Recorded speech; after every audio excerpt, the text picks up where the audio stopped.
오늘도 애쓰고 있고 내일도 애쓰고 있는 우리 전인 기독학교 방금 전 그 아이들의 교장 선생님, 교장 목사님, 우리 조영래 목사님을 모시겠습니다. 감사합니다. 목사님. 애들 또 이렇게 영상으로 보니까. 네, 오히려 제가 감동이 되고. 오, 네, 진짜. 감사합니다. 저희들도 영상 보는데 진짜 웃는 애들 만나기 어려운 세상에서 네. 그냥 계속 웃고들 있으니까 네. 그게 너무 좋죠. 자, 우리 목사님, 우리 번개탄 가족들에게 한번 인사 좀 부탁드리겠습니다. 네, 번개탄 가족 여러분 이렇게 유튜브를 통해서 만나게 돼서 반갑고 또 영광입니다. 오늘 이렇게 여러분들과 함께하는 시간을 통해서 하나님의 살아계심이 나타나고 드러나는 귀한 그런 시간이 되었기를 간절히 소망합니다. 반갑습니다. 네, 교장 선생님, 교장 목사님. 자, 전인 기독학교 서울과 강원도 홍천에 있잖아요. 네. 지금 이 학교에 우리 아이들이 한 몇 명 정도 같이 공부하고 있는 거죠? 지금 1학년부터 이제 고3까지 우리는 12학년이라고 하는데 네. 178명이 78명. 함께 학교 생활을 하고 있습니다. 네. 사실은 뭐 1년 12달을 같이 네. 북적북적. 네. 어찌 보면 기독 전인학교의 역사가 이제 몇 년이 됐나요, 목사님? 저희가 2004년에 개교를 했으니까요. 이제 17년 그렇게 역사가 됐습니다. 17년. 네. 제가 저도 대안학교를 아주 작게 네. 몇 년 했잖아요. 네. 그리고 제가 한국교회 만나는 많은 분들에게 늘 하는 말, 대안학교는 너무 좋은 사역인데 함부로 시작하지 마세요.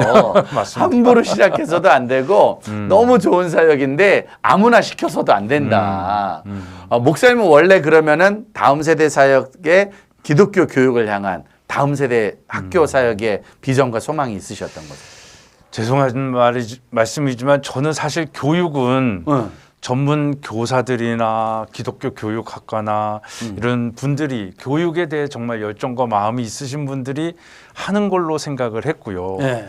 저는 이제 목회, 그러니까 교회 중심의 목회, 또 예배, 또 설교 이런 쪽의 목회자로서 공부를 하고 또 그렇게 준비를 해왔죠. 네. 근데 제가 이제 임마누엘 교회 기획 전도사 기획 목사로 있을 때에 이 학교가 시작이 됐는데 그때 이제 다른 교장 선생님이 있었고 행정 실장님이 계셨는데 그 개교를 준비하는 분들이 근데 그 두 분이 이제 좀 마찰이 있으셔가지고 개교하기 전에 두 분 다 그만두게 됐고 그래서 기획 파트에 있던 저한테 이제 저희 학교 이사장님이신 김국도 목사님이 잠깐 가서 좀 일을 맡아서 해주고 있어라.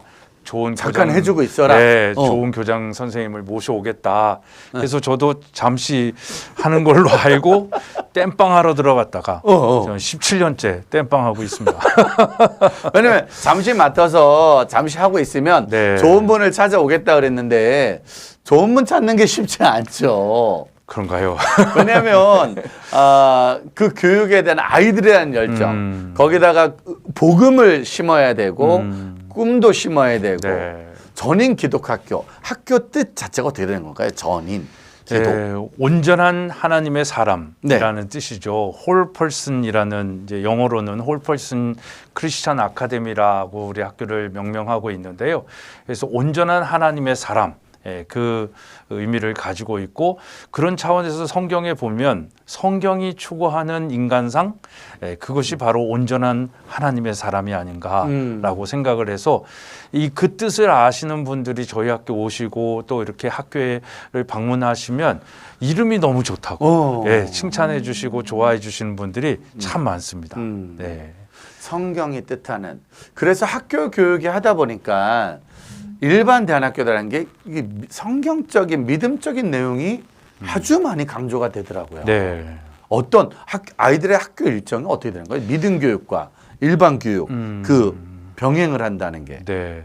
그러니까 저희 학교의 온전한 사람은 교회에서만 교인을 양성하는 그런 게 아니라 모든 일상 속에서 하나님의 사람으로 살아가는 그 온전한 사람을 키우는 거죠. 그래서 학교 교육이 이렇게 하나님과 상관없는 교육이 아니라 하나님을 여호와를 경외하는 그 교육의 현장이 될 수 있도록 가르치죠. 그래서 저희 학교의 가장 큰 특징 중에 하나는 새벽에도 오시는 하나님을 만나는 학교입니다.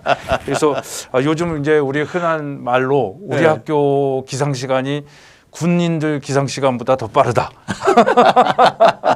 그래서 저희 학교는 아이들이 5시에 기상을 해가지고요. 5시에 기상을 해서. 네, 운동장 3바퀴를 돌고 네. 그다음에 5시 반에 새벽 예배를 드립니다. 음. 네, 새벽 예배 이제 드리고 또 기도하고 그다음에 이제 아침 식사하고 8시에 정상적으로 등교를 하고 네, 이런 일상생활을 학교 일과를 갖고 이제 4시 반까지 그렇게 선생님들과 교과 과정을 공부하고 그 이후에는 또 자유 시간과 식사 시간 그다음에 자기주도 학습 그 대신 일찍 자죠. 저희 아이들은 이제 스마트폰이나 이제 미디어하고 좀 이게 떨어져 있는 생활을 하다 보니까 이제 초등학교 아이들은 5학년, 6학년부터 홍천 캠퍼스에 있는데 9시 반이면 이제 취침을 하고요. 취침. 예, 우리 중학교, 고등학교 친구들은 10시에서 11시 사이에 또 이렇게 자고요. 그래서 아주 정말 성경적인 삶을 살아가는 그런 시간들을 보내고 있습니다. 기숙형 학교입니다. 여러분, 이제 아이들이 함께 초등학교 5학년부터 홍천 캠퍼스에서 자고 먹고 공부하고 예배드리는 생활. 저도 우리 친구들을 만난 지 거의 한 10년 된 것 같아요. 네. 일단 이 친구들이 오전에는 부쩍 조용해요. 왜냐하면 군인들보다 먼저 일어나고 요즘은 우리 신학교와 신대원에서도 참 새벽 예배 드리는 게 그렇게 어려운데 네. 어릴 때부터. 근데 이렇게 말하면 어떤 분들은 아이들이 예배를 너무 힘들어하고 예배를 안 넣으면 어떻게 하는데 자발적으로 해도 이젠 애들이 나오기 때문에 맞습니다. 네. 예배 훈련을 아주 시키는 수요 예배와 금요 예배도 동일하게 지금 계속 아이들이 주중에 예배로 훈련을 받고 있고요.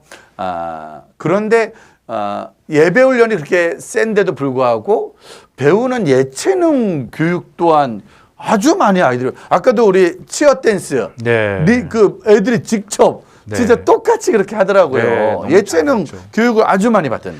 네, 그러니까 저희들은 이 온전한 교육, 온전한 하나님의 사람을 키우는 그 5가지 영역이 있습니다. 네. 성, 지, 정, 의, 체. 네. 그래서 성은 거룩할 성을 써서 하나님을 모든 우리의 삶에 하나님을 더하는 교육을 하는 거고요.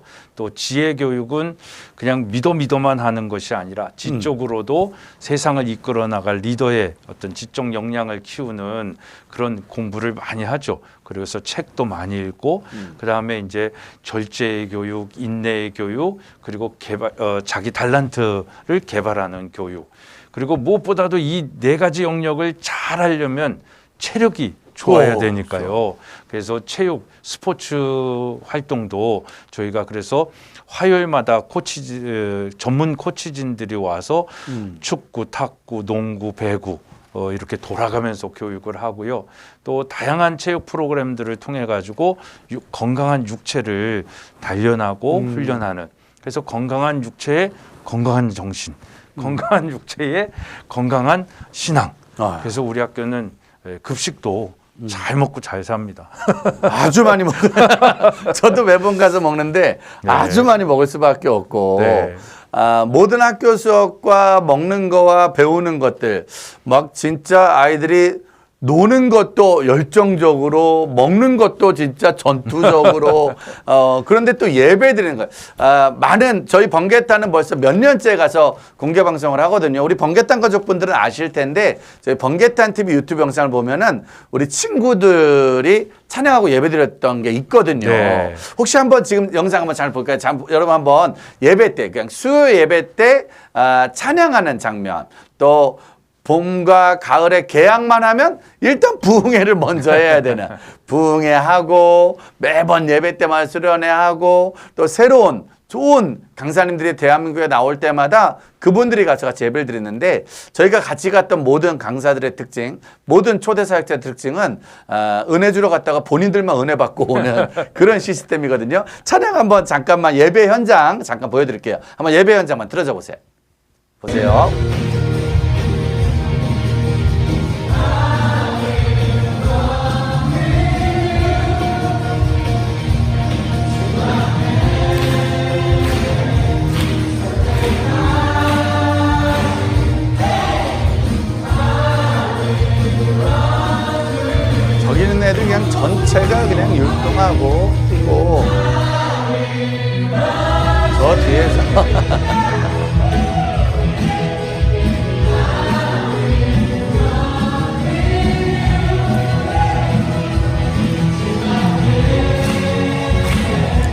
년째 변하지 않는 예배의 모습입니다.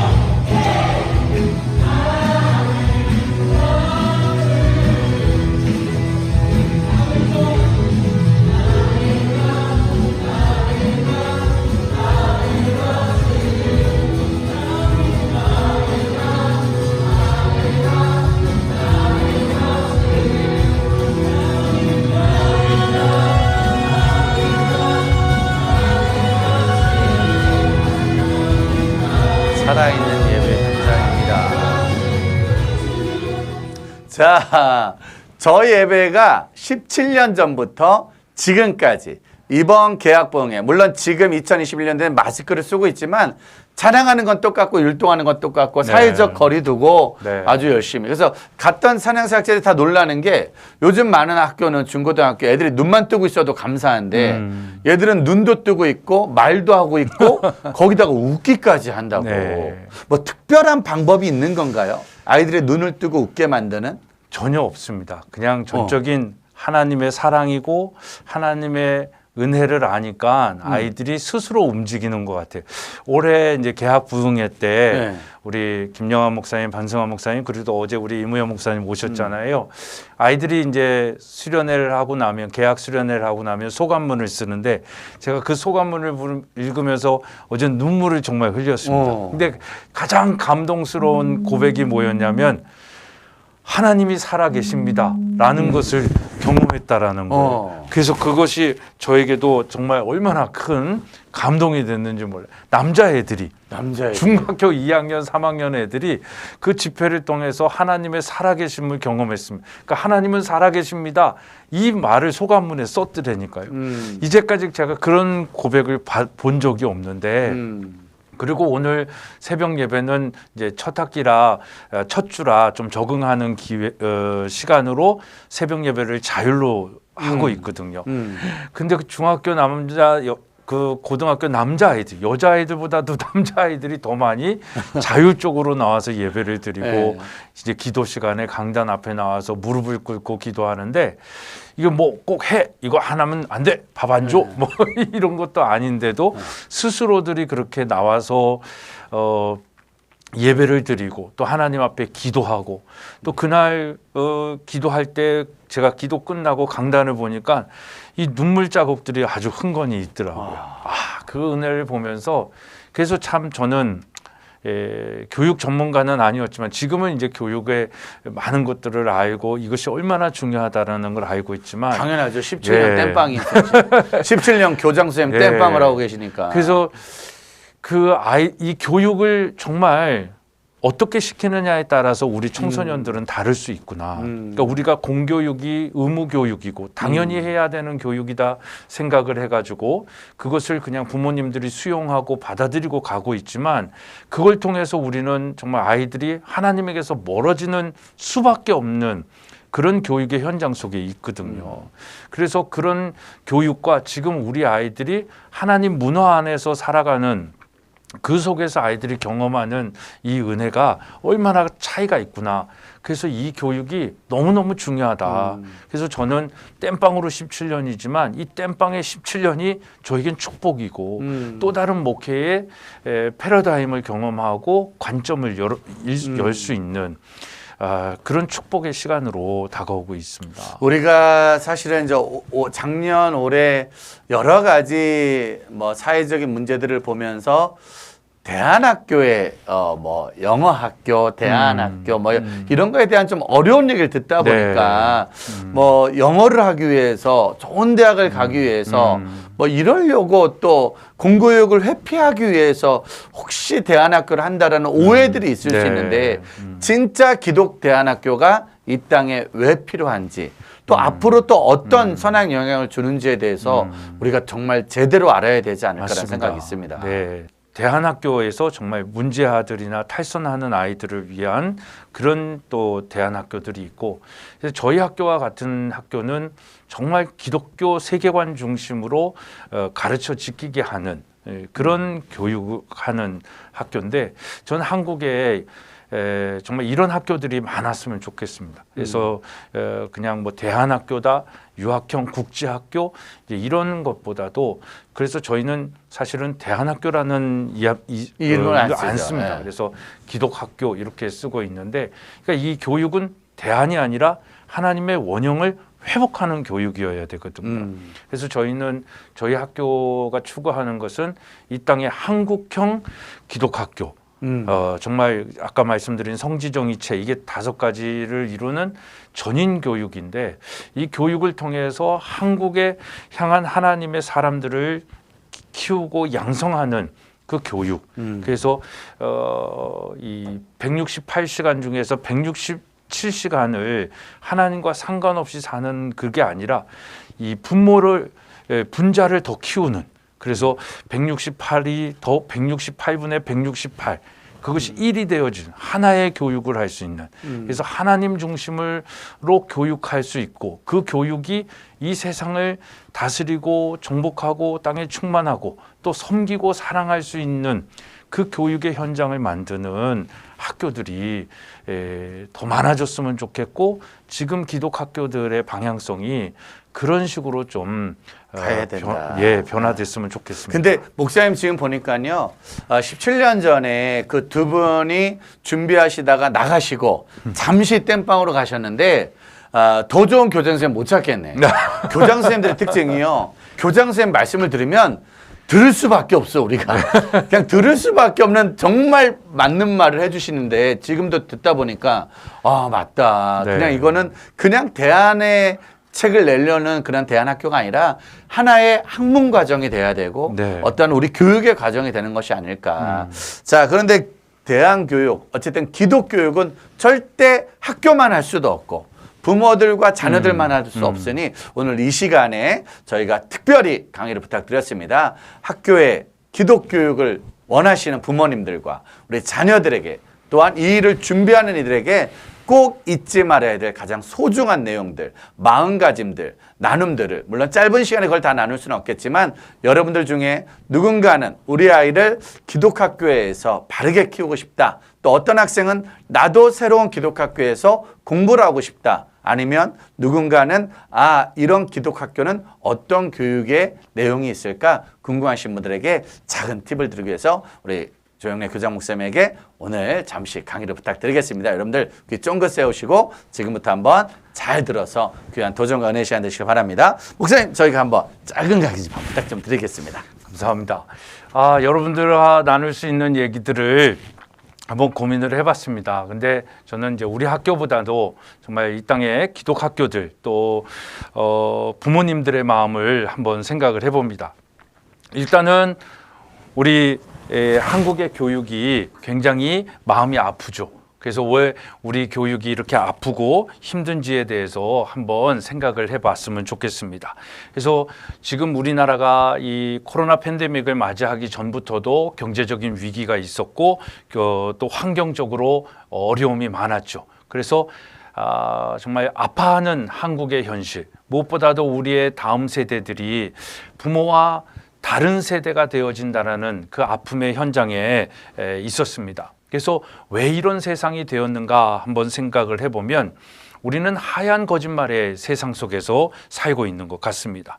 그래서 진리가 보이지 않습니다. 그리고 인간 중심의 세상을 이야기하죠. 그래서 네가 원하는 것, 네가 하고 싶은 것 해라는 이야기로 우리는 아이들을 격려하고 위로한다라고 생각을 하면서 살아가고 있습니다.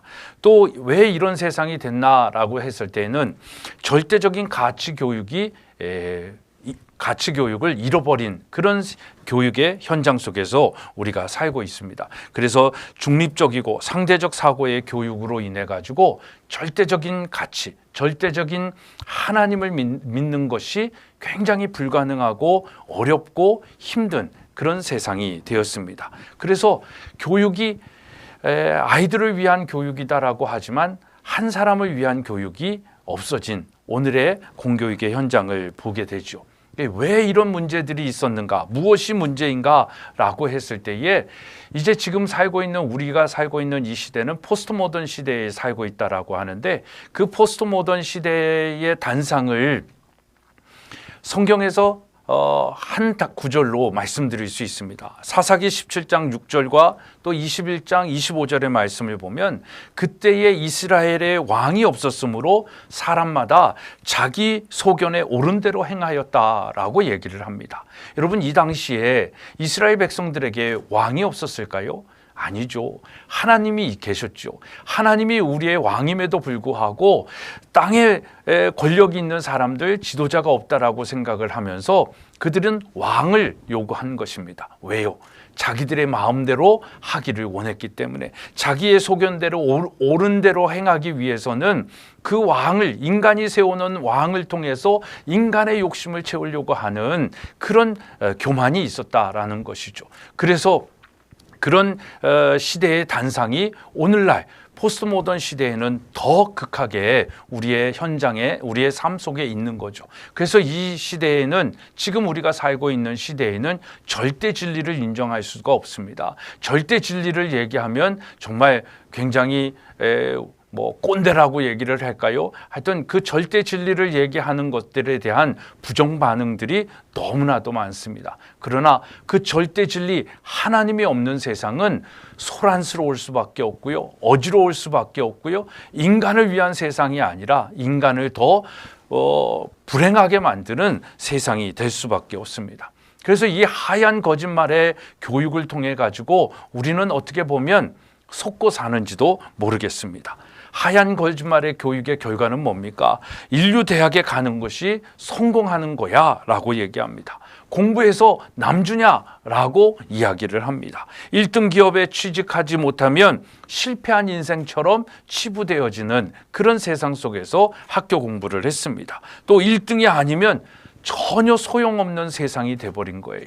그래서 양육강식의 세상 속에서 우리는 1등 아니면 다 실패한 사람처럼 살아가는 것입니다. 그리고 행복하고 싶니? 그러면 성공해 라는 그러한 하얀 거짓말의 교육을 받으면서 우리는 지금까지 이렇게 힘들게 살아가고 있습니다. 그래서 여러분, 이 학교가 과연 뭔가? 우리는 학교의 시작이 어디에서부터 시작이 되었고 학교는 왜 존재하고 있었는가라는 것을 한번 알아볼 필요가 있습니다. 우리가 지금 이 현대 속에서 살아가고 있는 이 퍼블릭 스쿨이라고 하는 공립학교들은요, 프러시아 시대에 시작된 교육 국가 시스템입니다. 그래서 국가라는 거대한 조직의 부속품과 같은 인간을 양성하는 목표를 가지고 국가가 학교를 세운 것이죠. 그래서 학교의 목적이 우리 한 사람을 행복하기 위한 교육의 현장이 아니라 국가가 원하는 그 공장에서 빵을 찍어내듯 그 국민들을 그렇게 만들어가는 그런 학교죠. 근데 우리나라는 그러면 어떻게 이 공립학교가 존재하고 있는가? 그렇게 국가의 부속품인 프러시아 교육과 일제 천황에게 복종하는 인간을 길러내기 위한 일제 강점기 교육 시스템의 잔재로 사실 지금 우리 나라의 퍼블릭 스쿨의 교육 시스템은 그 잔재로 존재하고 있습니다. 그래서 우리의 공교육 속에서 이루어지는 모든 그 시스템 속에서는 우리 자신이 얼마나 존귀한지, 우리 자신이 얼마나 사랑받기에 합당한 자인지 그런 것들을 일깨워 줄 수가 없는 것이죠. 그래서 사회의 부속품에 불과한 그런 존재로 살아가니까 내가 누구인지, 무엇을 위해 어떻게 살아야 하는지 생각할 수도 없고 발견할 수도 없는 거예요. 그런 것들을 발견 못하니까 우리는 어떻게 보면 버림받은 나라는 존재 속에서 사는 거예요. 그러니까 막 사는 거죠. 하고 싶은 대로 사는 것이죠.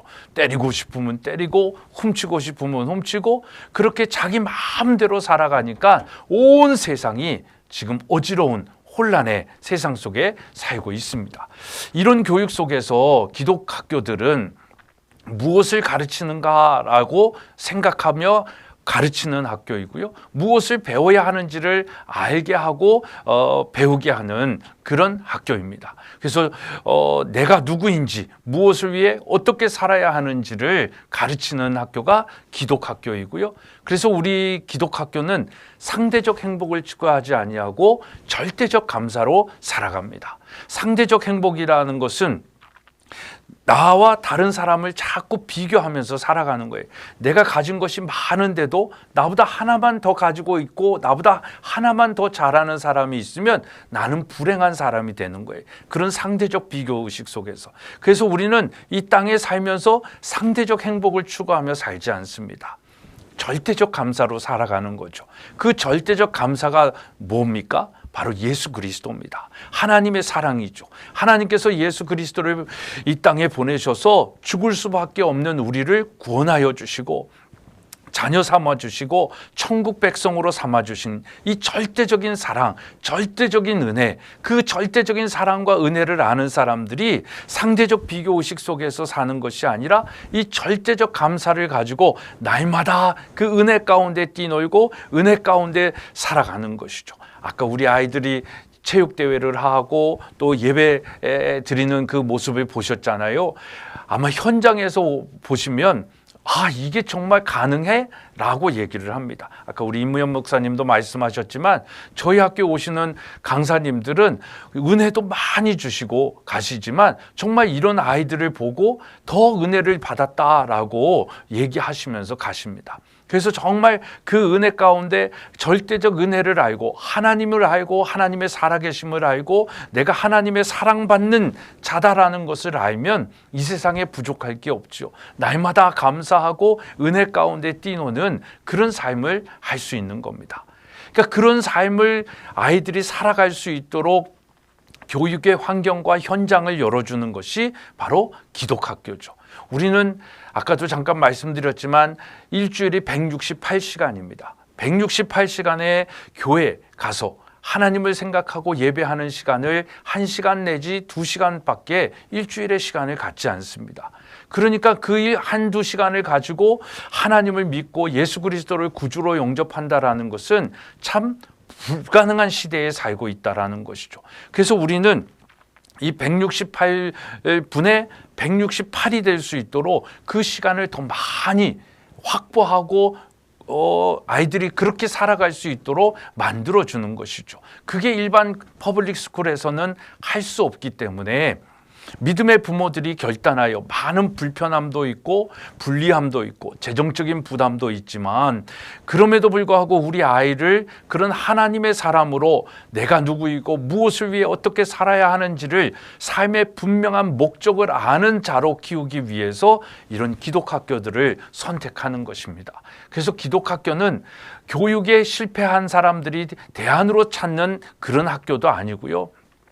어떤 영어를 목적으로 하는 그런 학교도 아닙니다. 정말 여호와를 경외하는 믿음의 사람들로 자녀들이 자라기를 바라는 부모의 결단이고 그 부모의 결단에 순종하면서 함께 믿음의 가문을, 믿음의 가정을 이루는 그런 교육의 현장이 기독학교입니다.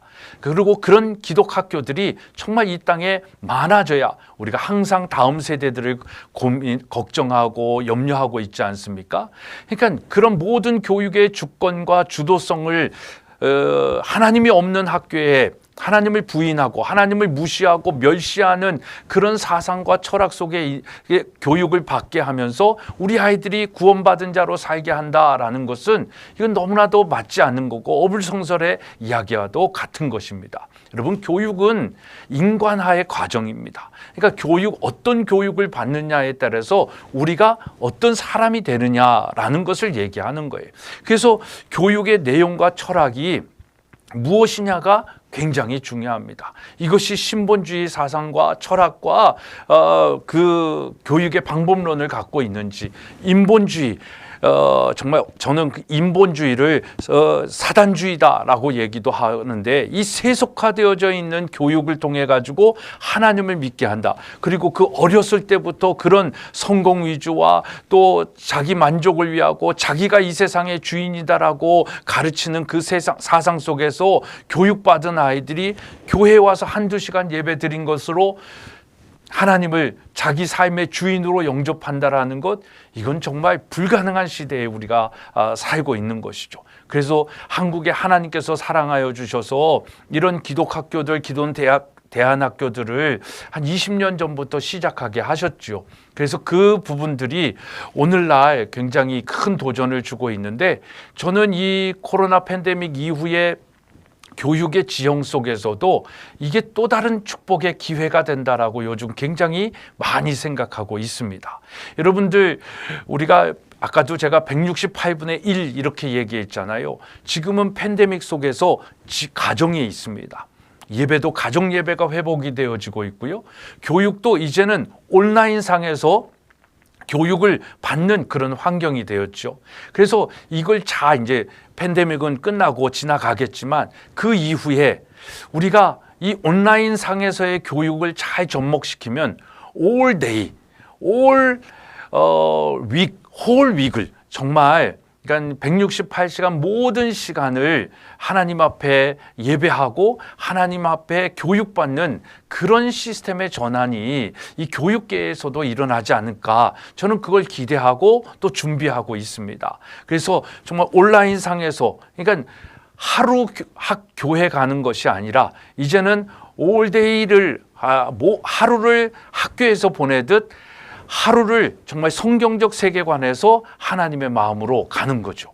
이런 속에서 우리가 컸을 때에 우리 아이들이 정말 10대, 20대, 30대가 됐을 때 놀라운 하나님의 역사가 일어날 것이라고 전 기대합니다. 제 마음속에 요즘 어떤 단어가 있냐면 50년 플랜이라는 단어가 가슴 속에 있습니다. 지금 인구 절벽 시대에 살고 있잖아요. 그리고 교회는 땅에 무너졌고 정말 예루살렘 성이 황폐된 것처럼 모든 교회들이 무너진다라고 해도 과언이 아닌 시대이고, 교회가 정말 힘을 잃고 정체성마저도 흔들리는 이때에 정말 예루살렘 성벽을 다시 재건하듯 우리가 지금 해야 할 일들이 있는데, 그 시작이 어디냐면 교육이다라고 저는 생각을 합니다. 그래서 그 교육을 우리 어린 아이 때부터 그렇게 키워 나가는 거죠. 그래서 50년, 그러니까 지금부터 50년 이후에 그 아이들이 지도자가 됐을 때 이 나라가 변화될 것을 소망해 보는 겁니다. 근데 그 아이들을 어떻게 키우냐면, 일반 학교에서는 키워도 똑같은 현상, 지금과 같은 우리나라의 현상과 우리나라의 교회가 될 수밖에 없습니다. 그러나 하나님 성경적 세계관을 가지고 성경의 말씀을 지켜 행하며, 이게 정말 그냥 믿음만 있는 것이 아니라 행함이 있는 믿음, 실천하는 믿음, 십계명의 말씀, 그래서 정말 그 하나님의 말씀을 지켜 행하고 예수님께서 주신 산상수훈의 말씀을 우리의 삶 속에서 살아갈 수 있는 그 교육의 현장을 만드는 것. 그렇게 해서 50년을 인구가 없으니까 그렇게 했을 때 교회가 학교를 지원하고, 온전한 정말 믿음의 선생님들이 믿음의 아이들을 유치원 때부터 잘 키워서 50년, 그 아이들이 50세가 됐을 때 사회의 주역이 된다고 한다면, 대한민국에는 정말 하나님의 놀라운 은혜가 있고 다시 교회가 부흥하고 다시 하나님의 나라로 시작할 수 있는 그런 은혜가 있으리라고 생각을 합니다. 제가 지난주에 3.1절 기념 예배를 서울 장신대학교의 역사학과 교수님이신 김정혜 교수님이 오셔서 설교를 해주셨는데, 그분은 이렇게 얘기하더라고요.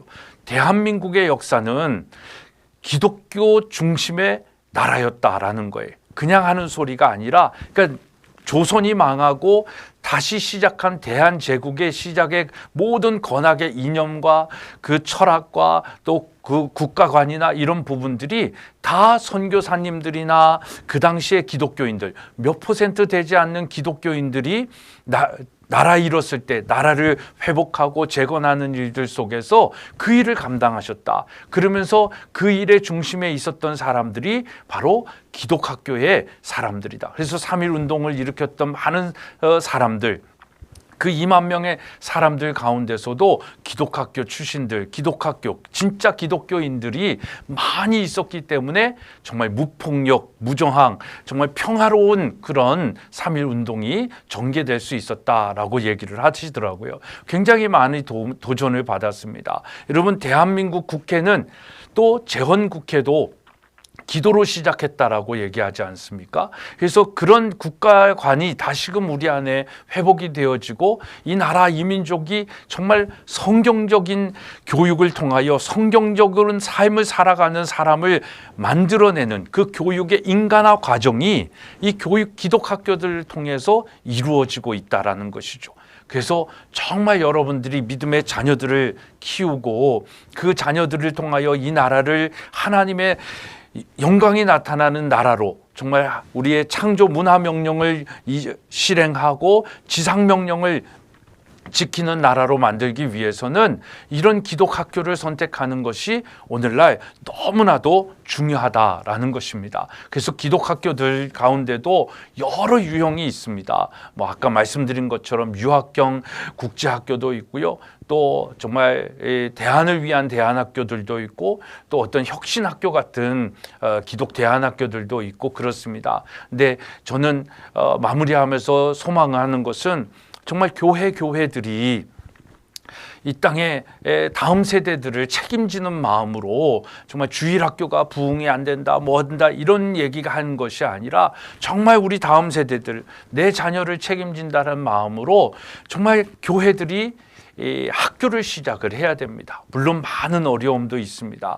그렇기 때문에 정말 기존의 저희 학교와 같은 또 건강하게 성장한 학교들이 많기 때문에 여러분들이 도움을 청하면 저희들이 함께 해드릴 수도 있고 방법을 제시할 수도 있고 여러 가지 도움의 손길들이 저희들에겐 노하우가 있습니다. 그래서 그런 일들이 일어나는 거룩한 일들이 저는 이게 정말 기독학교가 어떤 누군가의 비즈니스가 아니라 한국 교회를 회복하고 살리는 무브먼트가 되었으면 좋겠습니다. 그래서 그 무브먼트를 일으킬 수 있는 우리 한국 교회들 그리고 이 기독학교는요 또 한 가지 가능성이 있는 게 뭐냐면 교회들의 연합을 이룰 수도 있습니다. 교육의 문제는 모든 성도들의 가정의 문제잖아요. 이 교육의 문제들만 해결한다면 30, 40대 부모들이 정말 마음껏 교회에 헌신할 수도 있고 하나님의 나라를 위하여 연합할 수도 있습니다. 그러니까 그런 일들이 이런 기독학교를 통하여 코로나 팬데믹 이후에 정말 거룩한 하나님의 무브먼트로 이 땅을 회복하는 아름다운 일들로 일어났으면 좋겠습니다. 그 소망을 가지고 여러분들에게 기독학교 정말 이 땅의 소망이다라는 그런 말씀을 드리면서 마무리하도록 하겠습니다. 감사합니다. 네, 정말 제가 보기에는 17년 이상, 27년 이상 땜빵 가시지 않을까. 네. 상대적 행복이 아닌 절대적 감사. 네. 생각해보니까 그 말이 맞는 것 같아요. 네. 상대적으로 우리는 쟤보다 공부를 더 잘하고 좋은 곳을 가고 더 생기면 행복해질 수 있는데 행복이 아닌 감사를 가르친다는 거. 그게 가장 중요한 교육의 목적이 아닐까. 네. 목사님 혹시 17년이잖아요 지금. 네. 너무 힘들다 진짜. 애들을 17년 현장에서 가르쳐 보니까 진짜 너무 힘들다 이거. 요즘 애들 정말로 하다가 막 힘겨울 때 아이들 어때요? 어떤 게 그렇게 좀 힘든가요? 아이들은 제가 이제 우리 학교에서 1학년부터 큰 아이들은 정말 힘들지 않습니다. 근데 이제 중학교 과정이나 초등의 3, 4학년이라도 거치고 온 친구들은 정말 힘든 건 결국 스마트폰이죠. 인터넷이고 미디어고 거기에 빠져 있는 친구들은 그러니까 거기에 중독이 되어져 있는 거죠. 그걸 하나님으로 생각하고 사는 아이들이죠. 그러니까 그거를 단절시키고 끊을 수만 있다면 정말 아이들이 가지고 있는 인간성이 회복이 되어지는데 네. 우리 아이들이 그걸 놓기가 참 쉽지 않은 것 같아요. 그래서 그거와의 싸움이 가장 힘든 내용이고 정말 그것을 씨름하면서 저희 선생님들이 아이들하고 정말 그 시간을 보내시거든요. 네. 그래서 그것이 이제 단절이 돼요. 그러니까 미디어 하나 끊고 게임 끊고 스마트폰을 끊는다라는 것이 그것이 뭐 큰 의미보다는 그걸 끊을 수 있었다라는 것이 바로 이 아이가 하나님의 사람으로 이렇게 전환이 되고 있다라는 것을 이야기할 수 있겠죠. 그러니까 저희도 스마트 기계나 뭐 인터넷이나 이런 유튜브 이런 것들을 잘 활용하고 있고 또 온라인 수업 속에서도 저희가 너무나 잘 활용을 했거든요. 이건 저희 하나님이 우리에게 주신 축복의 도구잖아요. 네. 근데 이걸 잘 사용할 수 있는 그 길을 아이들에게 가르쳐 줘야 되는데 지금 일반 교육 속에서는 그런 것들이 너무 방치되어져 있고 그것을 못하게 하면은 꼭 자기를 뭐 이렇게 구속하는 것처럼. 그러니까 그걸 핍박하는 것처럼 느끼니까 그런데 우리 학교가 그게 가능한 건 뭐냐면 옆에 있는 친구들이 그렇게 하고 있으니까 같이 하고 있어요. 네. 네. 참 그래서 친구와 환경과 상황이 네. 너무 중요하지 않을까.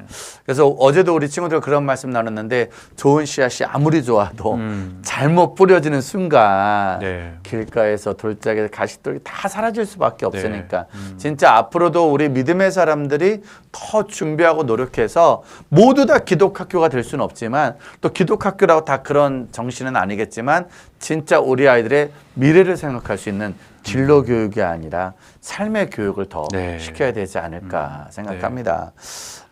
사실은 그게 너무 안 되다 보면 속상할 때도 있지만 목사님 17년 동안에 기억나는 제자들 뭐 한두 명은 아니겠지만 야 정말 이랬던 친구가 이렇게 변하더니 이렇게 되어 가더라. 어때요? 그런 친구들 누가 있을까요? 저희 학교는 그러니까 뭐 이렇게 인성만 키우고 영성만 좋은 학교로 이렇게 추구하지는 않고 또 하나님의 학교이고 하나님의 지혜로 공부하기 때문에 대학도 잘 가야 된다라는 그런 목표를 가지고 있습니다. 그래서 뭐 저희 학교 애들이 대학도 잘 가는 친구 많은데 중2 때 편입해 온 친구인데 정말 게임 중독이었죠.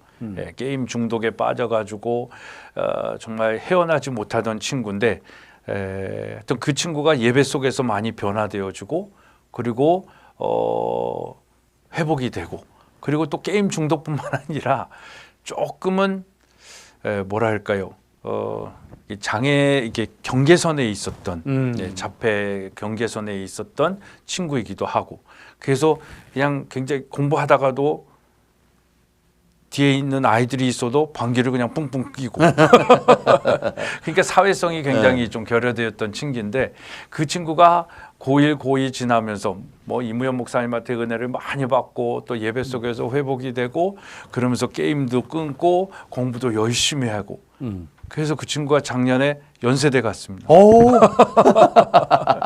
예, 그렇게 또 좋은 결과들도 있고 또 뭐 부모님들하고 아주 갈등하고 뭐 부모를 진짜 폭력을 쓰던 친구도 있었는데 예, 그런 친구들이 하나님의 마음을 알고 선생님들의 지극정성한 그 사랑의 교육을 받고 또 그러면서 부모와의 관계가 회복이 되고 또 그러면서 자기의 꿈도 발견하고 그래서 그 친구도 교사가 되기를 꿈을 품고 또 사대에 들어가서 지금 이제 대학 생활을 하고 있고요.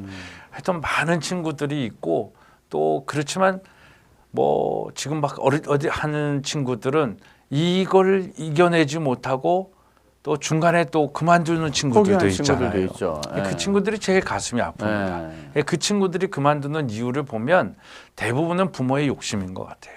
부모가 이 학교에 가서 우리 아이가 뭔가 튀고 일반 학교에서 1등 못했는데 이 학교 와서는 뭔가 1등을 하고 이러면서 좀 이렇게 빛나는 자리에 있으리라고 생각을 했는데 그게 안 되는 거죠. 우리 학교 애들도 다 잘하니까 그런 만족함이 없는 속에서 부모의 욕구 때문에 또 아이가 결국 또 그렇게 되어지는 부분들. 그러니까 그런 아이들이 요즘은 그러니까 정말 힘들고 어렵고 막 학교가 막 이렇게 됐을 때는 뭐 다른 어려운 부분들이 많았는데 요즘은 저희 학교는 이제 역사도 있고 안정되다 보니까 그렇게 나간 아이들이 굉장히 마음에 되새겨지는 거예요. 그 아이들을 더 품었어야 되는데, 더 붙잡아줬어야 되는데, 더 설득했어야 되는데, 그러니까 그렇게 나간 친구들이 우리 아이들보다 더 잘된 케이스가 정말 없습니다. 뭐 대학의 결과도 그렇고, 지금 살아가는 모습도 그렇고, 신앙의 모습도 그렇고. 그러니까 최근에 어떤 또 친구가 저한테 이제 대학을 졸업하고 이제 문자를 하나 보내왔는데, 강원대학교 간호사에 취직이 됐다고. 그 친구는 정말 공부도 못하고 가정적으로도 굉장히 불행하고 그랬던 친구예요. 근데 이제 이 학교를 끝까지 다니고 그래서 대학의 간호학과를 가고 그 간호학과에서도 사실 학점이 별로 좋지도 못했고 그래서 대학 병원에 이게 합격할 수 있을까 그런 걱정들을 많이 했는데 이제 자기소개서를 쓰면서 전인기독학교 다니고 기숙사 생활을 했고 여기서 활동했던 거를 자기소개서를 다 썼더니 그게 경쟁력이 된 거예요. 요즘은 공동체 생활을 못 하잖아요. 그렇죠. 젊은 친구들이. 지금 그게 제일 문제예요. 예. 그러니까 거기서 이제 합격을 하고 그다음에 이제 간호사 국가 시험에 합격을 해 가지고 최종 합격됐다고 이제 졸업한 지 벌써 4년, 5년이 된 친구인데 그 친구가 막 문자를 보내면서 너무 감사하다고 그런 걸 보냈을 때 근데 제가 지금 얘기하는 애들은 잘하는 애들이 아니라 정말 힘들고 어렵고 참 불편했던 아이들이 끝까지 견뎠더니 그런 결과들을 하나님이 맺어주신다라는 것. 사실 저희가 지금 드라마에서 스카이캐슬, 뭐 펜트하우스 이런 요즘 그렇죠. 많이 보는 드라마 보면 사실은 그게 막 드라마 속의 극적인 장면 같은데 제일 무서운 거는 현실은 더 심하다. 우리가 이제 늘 듣는 말이 드라마라서 와 어떻게 저럴 수 있어 그랬는데 현실로 가면은 더 심한 부모들도 있을 수 있다는 거죠. 정말로 우리 기독학교도 전인학교도 마찬가지고 다른 대안학교에도 자녀들을 보낸 부모님들이 많으실 거예요. 네. 이 부모님들도 함께 학교와 자녀를 키울 때 어떤 마음, 어떤 자세가 그렇죠. 필요할까요? 기독학교의 가장 핵심은 뭐냐면 가정과 교회와 학교. 네. 예, 이 트라이앵글 트리니티 교육이다라고도 얘기를 하는데 그래서 가정이 굉장히 중요한데 가정이 중요하다라는 건 일반 학교처럼 뭐 민원 넣고 내 아이가 뭐 좀 불리함을 당하면 거기 가가지고 막 싸우고 이러는 게 아니라 함께 교육의 주체가 되는 거죠. 어떻게 보면 성경적인 교육의 책임은 학교나 교회에게 주지 않고 부모에게 줬죠. 그렇지만 이 부모가 현대 사회에서 그걸 다 감당할 수 없기 때문에 시스템을 우리가 빌리는 건데 그래서 이 부모가 학교 교육에 있어서도 굉장히 책임을 진다라고 하는 부분을 가져야 됩니다. 그래서 이 책임을 진다라는 건 함께 해야 되는 거죠. 기도로서 함께 해야 되는 것이고 모든 또 행사나 이런 부분들도 많이 참여를 해야죠. 그러니까 이런 것들은 일반 학교 부모님들도 많이 하는데 중요한 건 부모들의 세계관이 바뀌어야 된다라는 겁니다. 똑같은 우리의 자녀들을 생각하면 그러니까 부모들이 그런 교육을 받았기 때문에 부모들이 자녀들을 교육할 때 그렇게 할 수밖에 없는 거예요. 그래서 부모들이 재교육을 받아야 됩니다. 그래서 저희 학교는 부모님들이 입학원서를 내려면 5주간의 부모 교육을 받아야 돼요. 그래서 세계관에 대한 교육에 대한 새로운 패러다임으로 전환이 되어야 되고 그 속에서 하나님 중심의 교육이 뭐고 또 우리 교육을 통해서 이루고자 하는 우리 아이의 모습이 뭐고 이런 것들이 다 재조명이 되어야 되는데 그냥 교육을 그냥 학교에서 알아서 하겠거니. 그러니까 저희 학교도 기숙사 학교다 보니까 부모님들이 제일 편한 학교거든요.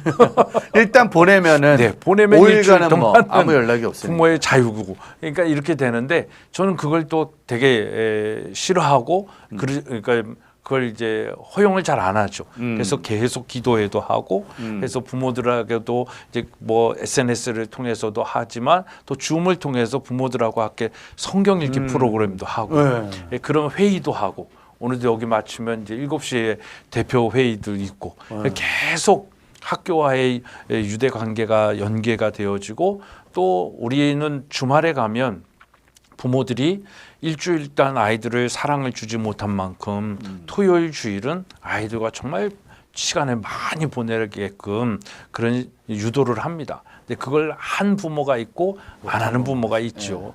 근데 이걸 해내는 부모들의 가정은 정말 행복해요. 예, 그러니까 저희 학교에는 세대 간의 갈등, 사춘기, 갱년기 이런 거 없습니다. 정말 그런 행복한, 그러니까 하나님 안에서 산다는 것, 하나님이 우리 가정에 함께하고 나와 함께한다라는 것이 얼마나 큰 복이다라는 것을 이 가정을 통해서 누려야 되잖아요. 근데 세상은 지금 그렇게 할 수 없는 구조 속에 있는데 그게 저는 학교 시스템 때문에 그렇다라고 보는 거고, 그래서 그걸 회복하는 것은 이 학교 시스템을 정말 하나님 학교 시스템으로 가야 되는 거고, 그걸 위해서 교회가 정말 서포트하고 지지하면 이건 10년만 그렇게 해도 한국 교회는 다시 일어난다. 진짜 우리 박 현장님 말처럼 애들은 불쌍하고 부모들은 한심스러운 생각에 빠져있는, 맡긴다고 될 문제가 아니라 그럼요. 부모들이 같이 움직여주고 같이 울고 웃고 노력해줘야지만 교육은 완성될 수 있다. 네. 라는 생각을 가져야 되는 거네요. 그렇습니다. 근데 이걸 다 아는데도 참 안 변하는데 일단 전인학교에서는 안 할 수는 없는 거네, 그거를. 그렇죠.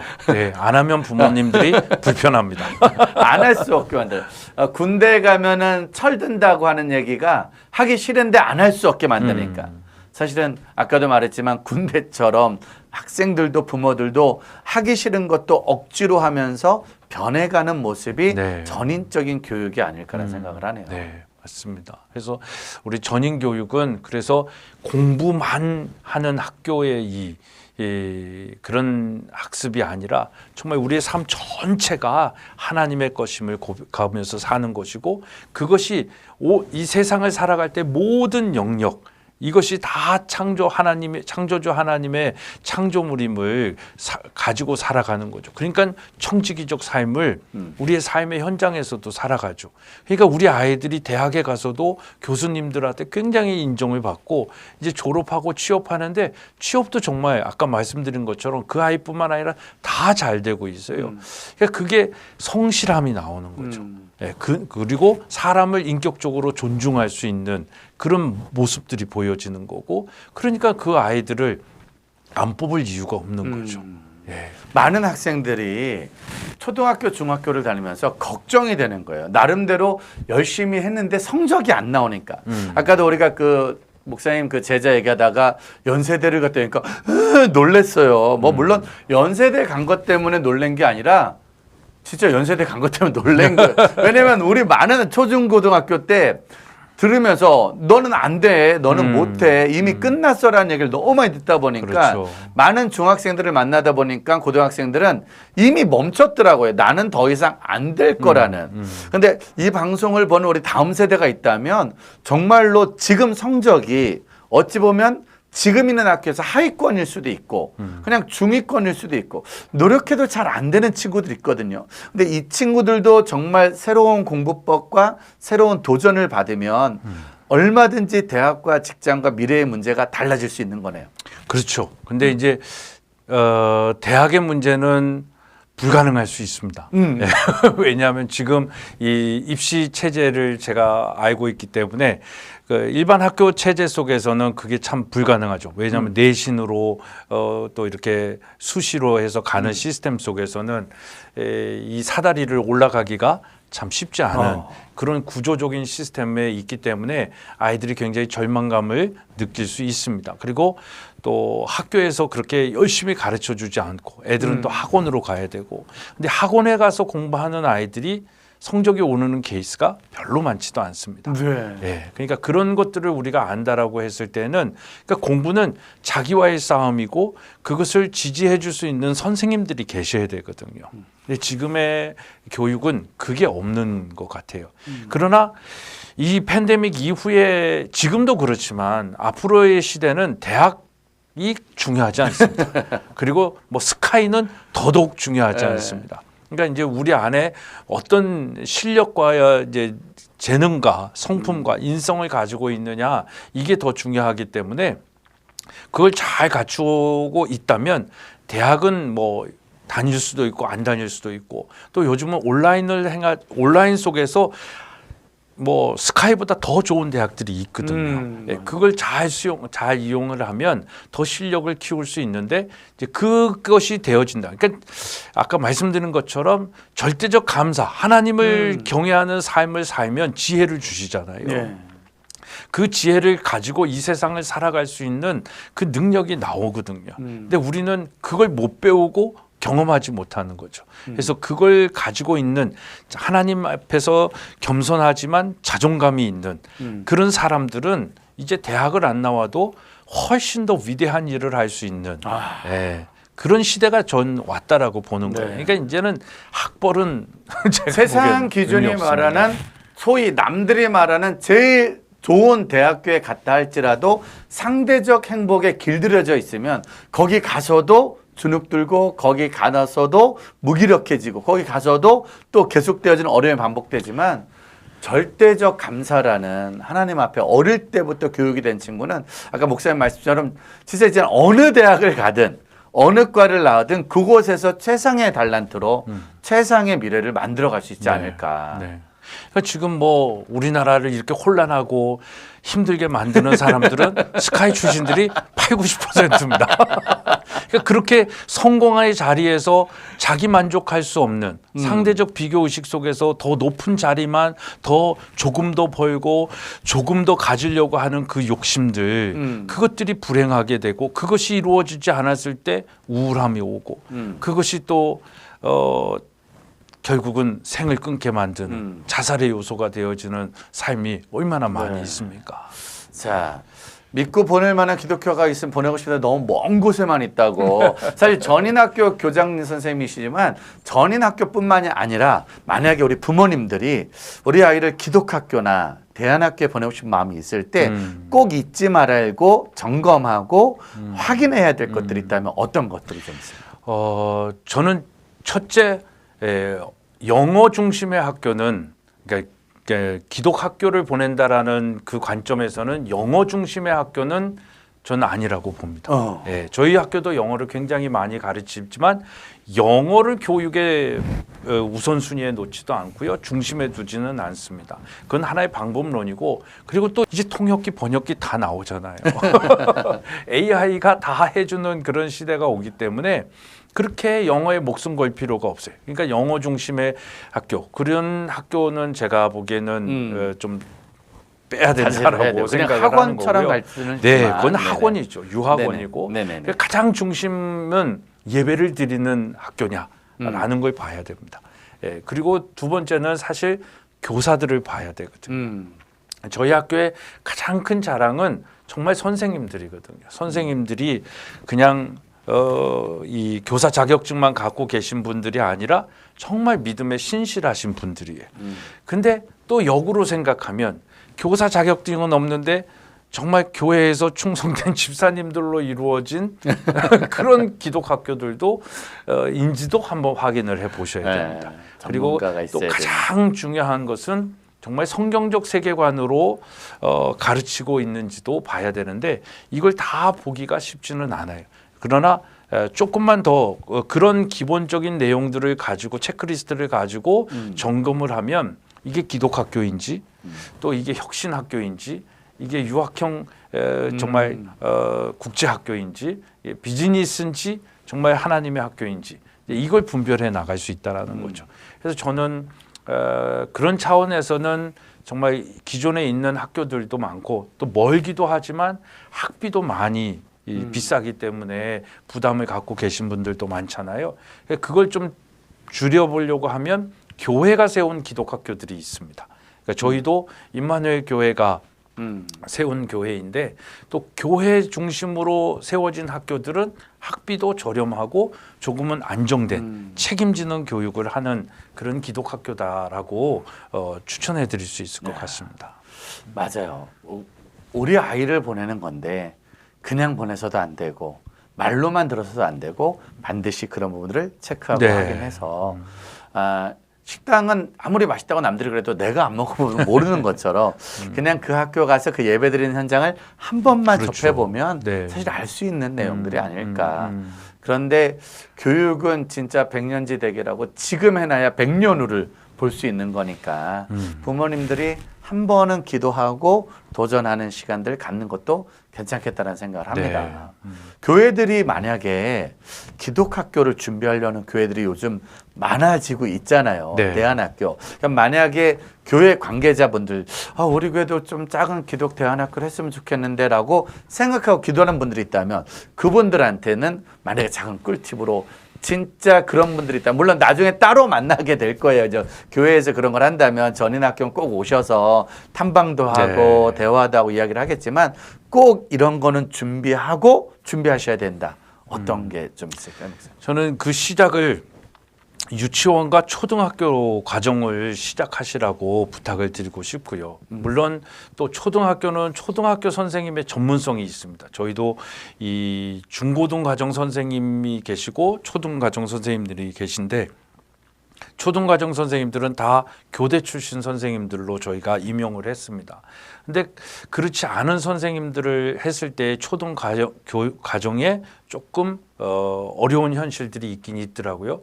그럼에도 불구하고 초등부터의 시작은 교회에서의 시작에 있어서는 굉장히 괜찮습니다. 그리고 그런 또 초등 과정의 기본적인 부분들은 또 우리 학교나 이런 학교들이 또 지원해 드릴 수 있는 부분들도 많이 있고요. 근데 중고등학교는 굉장히 쉽지 않죠. 그래서 중고등학교는 저희 학교와 같은 학교들하고 이렇게 조인을 한다든지 연합을 하면 부모들이 초등 이후에 중고등학교는 어떡하지요? 라는 질문을 하시는 분들이 많으시더라고요. 그럴 때 이런 학교가 있고 다른 또 이런 저희 학교와 같은 학교들이 있으니까 그런 학교들과 연합해서 시작을 하면 또 하드웨어적인 부분들은 해결을 할 수 있죠.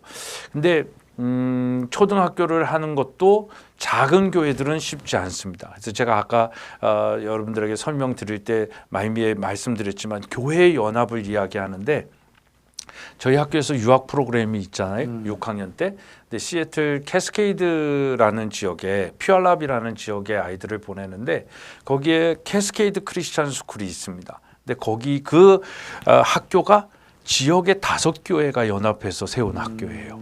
네. 그러니까 초등학교는 각 교회에 있어요. 그리고 중학교 때는 그 지역의 하나의 캠퍼스를 만들어서 거기서 학교를 다니게 하는 거예요. 그러니까 그런 메커니즘을 갖는다고 한다면 정말 교회 지역 교회에 뭐 우리 전인 교회는 1학년 또 무슨 번개탄 교회는 2학년, 3학년, 4학년, 5학년, 6학년. 그래서 우리 교회 다니는 아이들이지만 학교는 그렇게 지역 캠퍼스로 하면 주중에 교회의 환경을 충분히 활용할 수 있는 아이디어들도 있고 그렇습니다. 근데 이제 제일 중요한 건 교사 충원인데 교사에 관한 부분들은 이제 저희 학교나 이제 기존의 학교들을 통해서 좀 지원을 받을 그런 협력 체제가 되면 가능하고 그것이 한 4, 5년만 되면 자체적으로도 운영되어질 수 있는 그런 노하우들이 생기는 거죠. 자, 생각해보면 사실 기독대안학교, 기독학교가 막 이렇게 엄청나게 크고 엄청나게 멀고 엄청나게 힘든 일인 것 같지만 교회의 사명이 교육이 반드시 있기 때문에 한 번만 마음을 쓰면 지금 작게 시작을 할 수 있는 그렇죠. 좋은 선교적 전략과 좋은 사명이 되지 않을까. 네. 그래서 오늘날 우리가 좀 또 다른 관점으로 한번 생각을 해본다면 유대인의 자녀 교육을 교회적으로 우리가 한번 해본다라는 도전도 교회에서 작은 교회에서도 시작할 수 있습니다. 네, 그래서 정말 토라를 아이들이 13살까지 유대인들은 계속 읽고 묵상하고 그걸 토론하고 그러잖아요. 그러니까 지금 제가 보기엔 이제 학벌이 없어진 이제 그 중요하지 않은 시대가 됐을 때에는 그래서 아까 초등학교는 가능하다라고 말씀드린 게 그것만으로도 굉장히 성경의 지식이 또 그 글귀가 굉장히 고등학문이거든요. 그러니까 그걸 이해하는 아이들은 논리와 또 모든 지혜와 지식을 이 땅의 그 지식들을 상식들을 이해할 수 있는 구조가 내 구조가 생성이 되는 거예요. 그러니까 그런 것만 해도 저는 중학교 가서 고등학교 가서 공부를 해도 충분히 잘할 수 있다. 그래서 오히려 좀 작은 교회, 그러니까 1학년이 1명, 2학년이 1명, 3학년이 없고 5학년이 2명 이렇게 해서 학교가 안 될 수 있는 주일학교 형편들도 있잖아요.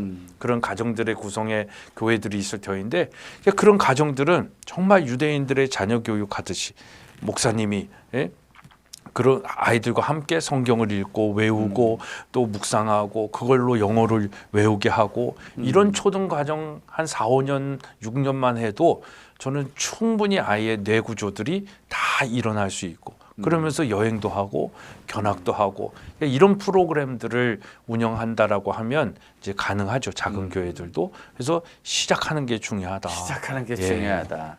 그런데 어쨌든 오늘 이 방송을 통해서 조영래 목사님을 만나는 것도 가능하다. 얼마든지 학교에 혹시 일반 교회나 일반 학부모님들이 견학을 가거나 이렇게 볼 수 있는 프로그램들이 좀 있나요? 뭐 프로그램은 없지만 네. 언제든지 오시면 저희가 학교를 안내해드리고 또 제가 필요하면 상담도 해드리고 또 우리 학교에 그 전담 선생님들이 계시니까 언제든지 환영하고 여러분들에게 도움을 드릴 수 있습니다. 아름다운 강원도 홍천에 산자락에 아주 예쁜 계곡이 있고 그냥 편하게 오셔서 아이들과 한번 보고 가시는 것도 괜찮지 않을까. 그리고 꼭 홍천 캠퍼스가 아니라도 저희 서울 캠퍼스에 강남 중심에 강남 중심에도 있으니까 있습니다. 그쪽에서도 만나서 같이 아무튼 친구와 좋은 선배를 만나는 거 기독교 교육에 목사님이 17년 전에 땜빵으로 시작했지만 하나님이 한국 교회에 꼭 필요하기 때문에 지금 이 자리에 서게 하신 거 아닌가라는 생각을 하네요. 네, 그래서 정말 얼마나 그러니까 지나온 세월을 보면 너무 힘들고 억울하고 막 비수에 꽂히는 아픔도 있는 그런 시간들이었지만 지금은 정말 이 자리에 있게 해주신 게 얼마나 감사하고 저에게 있어서는 축복이고 또 제 나이대에 있는 목회자들이 이걸 다 경험을 못했잖아요. 근데 저는 이 기독학교라는 거를 경험한 것이 땜빵이었지만 정말 축복이고 지금은 이 분야에서 그래도 정말 많은 것들을 가지고 있는 그런 목회자가 됐다는 것이 너무 감사하죠. 네. 정말로 이 좋은 17년간의 과정이 또 다른 후배와 동료들에게 선한 영향력으로 흘러갈 수 있기를 바라고 저희 번개탄가는 본의 아니게 저희 방송이 아무것도 아닌 작은 방송일 때부터 지금 같이 한 지 벌써 7년, 8년이 넘었어요. 네, 그렇죠. 저희 어떻게 오늘 현장 와서 딱 스튜디오 와서 딱 보시니까 목사님 좀 느낌이 좀 어때요? 너무 미래가 보입니다. 이것이 정말 제가 요즘 온라인에서 온라인 이 발음이 좀 이제 잘 안 되는데 온라인의 이 미니스트리에 대해서 이제 공부하게 되고 또 생각을 하게 되고 그러다 보니까 그냥 하루 가는 교회가 아니라 모든 월화수목금토 주일까지 다 이렇게 교회화되어질 수 있는 하나님 중심의 생활을 할 수 있는 그런 시대가 됐다라는 게 저한테는 굉장히 가슴 뛰게 만드는 거거든요. 근데 이 스튜디오가 그 물줄기를 온라인으로 온라인 되어질 수 있는 그런 곳인 것 같아서 막 가슴이 뛰고 너무나도 축복하고 싶은 그런 곳입니다. 정말 저희가 힘들고 어려울 때 그 아이들 보면 막 사역자들이 가서 왜냐면 저희가 다음 세대가 복음이기 때문에 전인학교에 오는 아이들 또 우리가 품어야 될 모든 다음 세대가 그 학교와 방송과 모든 가정에서 함께 힘을 모아서 키워야 되지 않나. 저희들은 또 그 힘 받아서 사랑받아서 또 열심히 또 달려가도록 하겠습니다.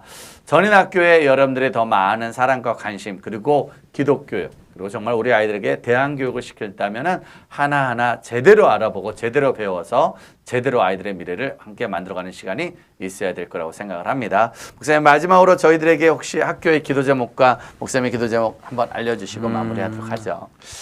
우리 전인기독학교는 정말 한국을 대표하는 기독학교로 성장해 나가고 싶습니다. 그러니까 뭐 다른 미국과 유럽의 학교 교육을 답습하는 것이 아니라 정말 하나님 교육, 성경적 교육, 하나님께서 원하시는 교육을 실현해 나가는 교육의 현장이기를 소망하고 기도하고 있습니다. 그래서 여러분들이 우리 전인기독학교를 생각하실 때 그런 한국형 기독학교의 롤 모델이 되고 모델이 되어질 수 있도록 그런 비전이 변치 않고 변질되지 않도록 기도해 주시기를 부탁을 드립니다.